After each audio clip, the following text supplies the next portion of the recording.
Ça se passe dans l'Angleterre d'aujourd'hui, transposition d'Hamlet. Pourquoi in utero? Parce que le narrateur est un fœtus.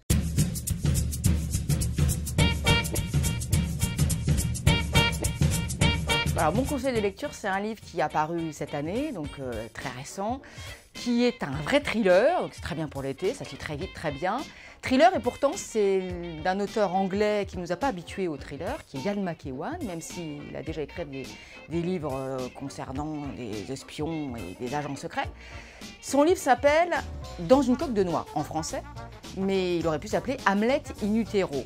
Là, je donne quand même une petite clé pour comprendre pourquoi c'est un thriller, puisque ça se passe dans l'Angleterre d'aujourd'hui, transposition d'Hamlet. Pourquoi in utero? Parce que le narrateur est un fœtus, à naître d'ici quelques semaines, et qui perçoit tout ce qui se passe autour de lui. Or, ce qui se passe autour de lui n'est pas très réjouissant, en particulier pour lui, mais surtout pour son entourage, à commencer par son propre père, menacé par sa propre mère de meurtre, parce que la mère est en train de comploter avec son amant qui n'est autre que le frère du père, Hamlet.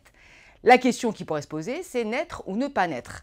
Parce que le fœtus, qui est complètement coincé dans le ventre, essaye à tout prix de déjouer ce complot, d'infléchir le cours des choses, mais il est coincé, il ne peut pas échapper à sa condition d'être à naître.